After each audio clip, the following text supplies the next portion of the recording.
a kú ojúmọ́ ẹ̀yin tèmi ọ̀gbẹ́ni abanijẹ́ kí ló tún fẹ́ bàjẹ́ o ṣó ti rí bóun fọ́nbù orígbòwó mi Sunday oníbàwò ló ṣe jẹ́ bàbá tó fi ṣíbí jẹ́ tó tún fọwọ́ jẹ́ tó tún fi gbogbo ara jẹ́ májàsọ́lá ò jẹ́ wàràwàrà kó lè jẹ́ pẹ́ Osha mi Osha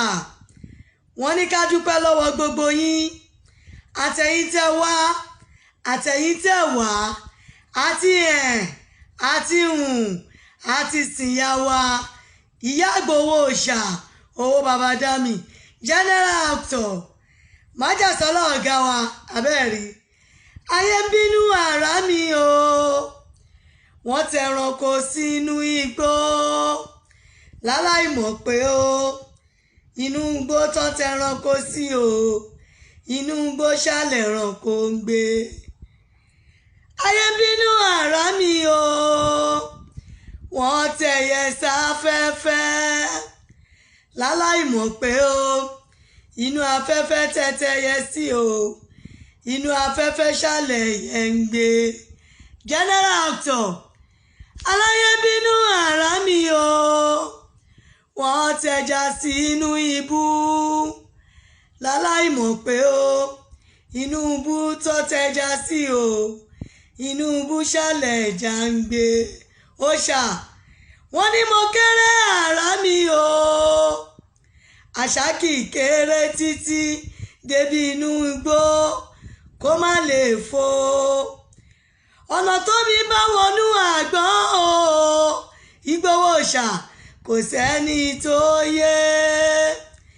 ibi tẹ́ ti ń jọlá ọlọ́run o ọ̀gbẹ̀rì ò lè mọ̀ bẹ́ẹ̀ láyé ń bí àyàfi wáìdù lókè ọba ọ̀kan ṣoṣo wàláì ó yẹ yín bẹ́ẹ̀rẹ̀ àkàn jù bẹ́ẹ̀ lọ kí ọlọ́run bá wa fọ̀run kẹ́yà abiyamọ tòótọ́ a ní cream o body cream aṣara lóore ó dáa fọmọdé ó dáa fàgbà kì í bara jẹ́ iléeṣẹ́ the Catholic Skin Palace àwọn ló ń tà ẹ rà á kẹlò àdúrà lè máa fi ránṣẹ́ sí wa ẹ pè the Catholic Skin Palace sórí 08109201698 ṣé ti gbọ́ nípa làfúnkẹ́ africana òyìnbó alágbòjẹ̀dí tá a fi ewé àti egbò rán wí bẹ́ẹ̀ jẹ́ bẹ́ẹ̀ tọ́lọ́hún ni